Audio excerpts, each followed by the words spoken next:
सवाल यही है कि सीमा का होगा क्या उन्हें हिंदुस्तान की नागरिकता मिलेगी? एक्शन बता रहे हैं कि सीमा का पूरा फोकस अभी इस बात पर है।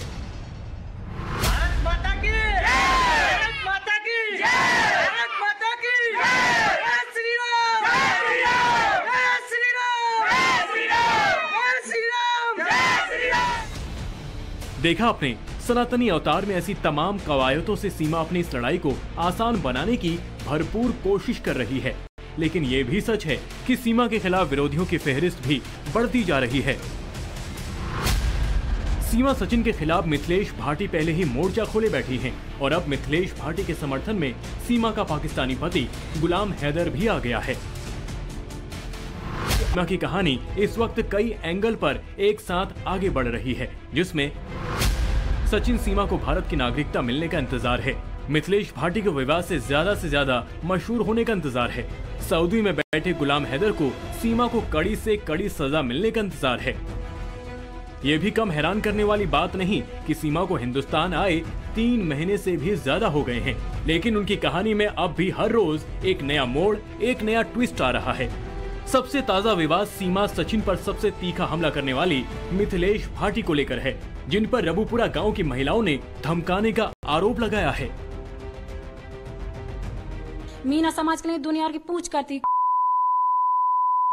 झींग और पता न खून पामन की न खून है हमारे, का समझ रही है वो हमें? मतलब कोई दबंग है, दबंग सब है, हम ना दबंग, हम भी दबंग। और हमको धमकी जा रही है कि मेरे खिलाफ ऐसा क्यों बोल रही है? 3 महीना है गए वाकू मीना समाज को गाली देते देते और लाहे न मार रही। रबुपुरा गांव की महिलाओं में मिथिलेश भाटी के खौफ की वजह क्या है? क्यों वो मिथिलेश भाटी से इतना नाराज हैं? इसे आपको आगे तफसील से बताएंगे। उससे पहले आपको दिखाते हैं सीमा का वो लेटेस्ट वीडियो संदेश, जिसमें उसने एक बार फिर खुद को सच्चा सनातनी और भारतीय साबित करने की कोशिश की। जय श्री राम। मैं सीमा मीना पत्नी सचिन मीना। आज सुबह मेरे वकील डॉक्टर AP सिंह सर की मुझे कॉल आई। उन्होंने कहा कि देखो हमारे देश के प्रधानमंत्री इसरो के वैज्ञानिकों से मिलने पहुंचे हैं। तो मैंने टीवी ऑन करी और उनका भाषण चल रहा था, उससे मैं बहुत प्रभावित हुई। मैंने ये फैसला लिया है हर साल 23 अगस्त को मैं प्रतिज्ञा किया करूँगी और जो चंद्रयान की सफलता हुई है मैं वर्तती रही थी। मेरे चंद्रमा भगवान और मेरे सारे देवी देवताओं ने मेरी प्रार्थना सुनी और इसलिए मैंने ये भी फैसला किया है कि हर साल 23 अगस्त को मैं वर्ती रहा करूँगी। और जो वहाँ शिव शक्ति और तिरंगा स्थान किया गया है उनको मान के मैं पूजा भी किया करूँगी। और उन्होंने जो महिलाओं की रक्षा और भागीदारी के बारे में कहा मुझे बहुत अच्छा लगा। जय श्री राम, जय हिंद, हिंदुस्तान जिंदाबाद। सुना आपने? ऐसे में जबकि देश में चंद्रयान के लैंडिंग के बारे में नाम को लेकर सियासत जोरों पर है, प्रधानमंत्री मोदी के शिव शक्ति नाम को लेकर विपक्षी दल ऐतराज जता रहे हैं। सीमा हैदर ने प्रधानमंत्री मोदी की तारीफ करते हुए कहा कि वो न सिर्फ शिव शक्ति नाम से खुश है, बल्कि वो 23 अगस्त को हर साल अब व्रत भी रखेंगी और शिव शक्ति और तिरंगा स्थान की पूजा करेंगी। मेरे चंद्रमा भगवान और मेरे सारे देवी देवताओं ने मेरी प्रार्थना सुनी। अभी तक आपने देखा होगा कि सीमा ने खुद को सनातनी, संपूर्ण भारतीय, राष्ट्रवादी और देशभक्त साबित करने का कोई मौका नहीं छोड़ा है। पाकिस्तान मुर्दाबाद, पाकिस्तान मुर्दाबाद, हिंदुस्तान जिंदाबाद, हिंदुस्तान जिंदाबाद।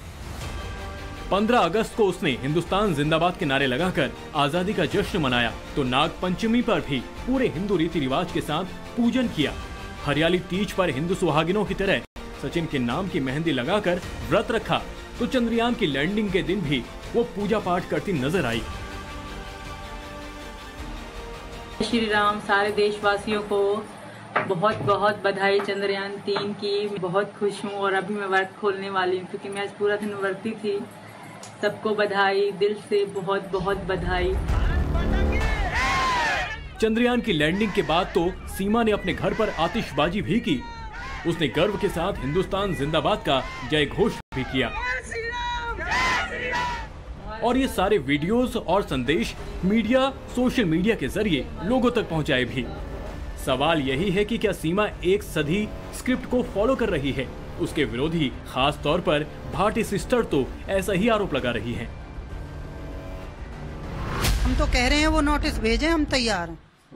आपको लगता है कोई गलती नहीं हुई तो किसी तरह की माफी नहीं मांग के सुलह नहीं करनी चाहिए? जी बिल्कुल, हमने कुछ गलत किया ही नहीं है। मैं तो अब भी कह रही हूँ, मैं तो स्टार्टिंग से ही कह रही हूँ। मिथिलेश भाटी सचिन को झिंगुर और लप्पू कहकर जब से लाइमलाइट में आई हैं, तभी से उन्होंने सीमा सचिन के खिलाफ मोर्चा खोल रखा है और ये विवाद कोर्ट की चौखट तक भी पहुंच चुका है। जिसको लगी इश्क की बीमारी, उसको लगी 6 बच्चों की अम्मा भी कुंवारी। सचिन को लप्पू और झिंगुर के नाम से पूरी दुनिया में बदनाम करने वाली मिथिलेश भाटी अपने बचाव में तर्क देती नहीं थकती कि वो गलत इंटेंशन से नहीं बल्कि सिर्फ ग्रामीण परिवेश में बोले जाने वाले शब्द बोल रही हैं। वो अपने शब्दों पर माफी मांगने से भी इनकार कर चुकी हैं। अभी तक वो बार बार सचिन सीमा को नोटिस भेजने की चुनौती भी देती नजर आई हैं। इसके पीछे उनकी स्ट्रेटेजी को समझा जा सकता है। सीमा इस मामले पर भी अभी तक शांत ही नजर आई हैं, मगर अब इन्हीं मिथिलेश भाटी के खिलाफ उन्हीं की गांव की महिलाओं के एक वर्ग ने मोर्चा खोल दिया है। गांव की महिलाओं का आरोप है कि मिथिलेश भाटी ने अपने रसूख का फायदा उठाकर बकायदा पुलिस के जरिए गांव वालों को ये धमकी दिलाई है कि उनके खिलाफ कुछ भी बोलने वालों को जेल भिजवा देंगे।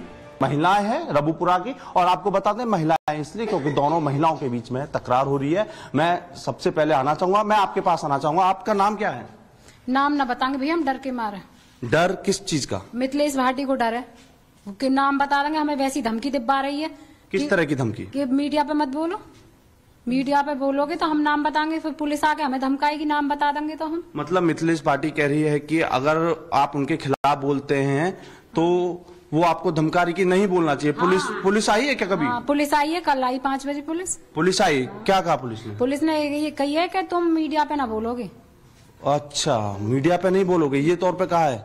अच्छा, मैं यही जानना, ठीक सभी गांव वालों पे किया जिसने बोला है उसके खिलाफ? और का सबके खिलाफ है।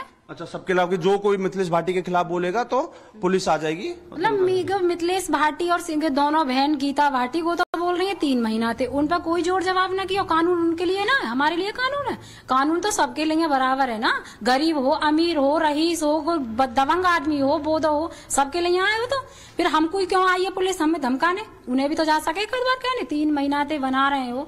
लप्पू है, फप्पू है, पता ना कहा बोल रही है। उन्हें तो एक दिन भी कहने लगे तुम ऐसे क्यों बोल रही हो। मीना समाज के लिए दुनिया की पूछ करती कटी झींग और पता ना नखून पामन की नखून है हमारे, का समझ रही है वो हमें। मतलब कोई दबंग है, दबंग सब है, हम ना दबंग, हम भी दबंग है, मगर हम दबंगगिरी दिखावे ना, वो दिखावे वो अपने लिए। वाकी चल रही है पुलिस में, वाकी पुलिस में वही जानकारी है, हमारी का कोई है। हमें तो योगी मोदी जी और हमारे विधायक जी हैं और हमारे चेयरमैन जी हैं, उनसे हाथ जोड़ के हम तो वो कर रहे हैं नमन के। बस हमारी गलती हो तो हमें सजा दिलावे, अगर जो वाकी गलती तो वह सजा दिलावे।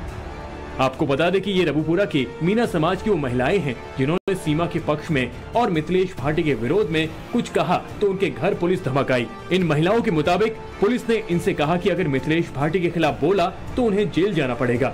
अब ये महिलाएं काफी डरी हैं। आरोप यही लगा रही है कि मिथिलेश भाटी 3 महीनों से सचिन सीमा को ना जाने क्या क्या कह रही हैं, लेकिन सर से पानी ऊपर जाने पर अब जब मिथिलेश भाटी का विरोध किया जा रहा है तो वो धमकी पर उतर आई हैं। यहाँ मीना समाज हम तो अपने आदमी की और अपने बड़े बूढ़े की इज्जत संभाल के और कानून से जब बोल रहे हैं, हम ऐसा ना डोले बाकी तरह का अपने आदमी को कुत्ता बचा रही है और बाकी आदमी पर बोलना ना, मीडिया का धमका रही है। मैं बोलूंगी आदमी को ना बोलने दे रही, आप बोले और हमको धमकी दे रही है कि मेरे खिलाफ ऐसा क्यों बोल रही है। 3 महीना है गए वाकू मीना समाज को गाली देते देते और लाहे ना मार रही कि यहाँ कर दूंगी वो है। यानी कि अब इन्होंने बताया पुलिस ने शाम को 5 बजे करीब आई, धमकी दी। हाँ। आपको भी मतलब आया, आपके पास भी पुलिस के पास आई तो हम बोले तो हमें भी डरा कि हमारे पास भी आई पुलिस, हमें डरना है। असल में सचिन सीमा और मिथिलेश भाटी पर इस वक्त पूरा इलाका बटा हुआ है। मिथिलेश भाटी एक ऊंचे रसूखदार आर्थिक तौर पर संपन्न खानदान से हैं। मिथिलेश भाटी के साथ करणी सेना समेत तमाम लोग हैं। वहीं सचिन सीमा की बात करें तो वो मीना समुदाय से ताल्लुक रखते हैं, छोटे से घर में रहते हैं, परिवार आर्थिक रूप से भी कमजोर है। ऐसे में मिथिलेश और सीमा के बीच इस जंग को इलाकाई लोग किस नजरिए से देख रहे हैं, ये जानना भी जरूरी हो जाता है। समाज में अपमान करना बहुत गलत बात है। संविधान सबके लिए है, तो ये चीज इन्हें देखनी चाहिए। कहना किसी को अपमान नहीं करना चाहिए किसी के समाज के लिए। तो आपको लगता है इन दोनों का केस कोर्ट तक जाएगा कभी, जिस तरीके से माहौल? हाँ, जिस तरह से ये भाई किसी के समाज को अपमान नहीं करना चाहिए, वो जाना भी चाहिए। सीमा भाटी को, सीमा को तो ये कोई गलत बोली नहीं है मिथिलेश भाटी। इसने जो बोला है सचिन को बोला है, लप्पू झिंगुर, इसमें यही है किसी को भी, हम संवैधानिक देश में रहते हैं तो किसी को भी किसी के लिए गलत बोलने का कोई अधिकार नहीं है। आप किसी को गलत कैसे बोल सकते हो? गलत बोलना तो एक गलत चीज हो जाएगी, उसमें मानहानि किसी की न कहीं मानहानि भी होती है आदमी की। आदमी इसमें अपनी सुसाइड भी कर सकता है गलत शब्दों के प्रयोग से। एक कह दे उसके बाद दूसरा भी कहवे है, गांव देहात में ऐसे ही होता, फिर उसके नाम ही वही पड़ जाता है, लप्पू झिंगुर जैसा बोल रही है ये गलत शब्द। तो ये नहीं बोलना चाहिए। ये मामला कहीं ना कहीं कोर्ट की ओर को भी इशारा कर रहा है।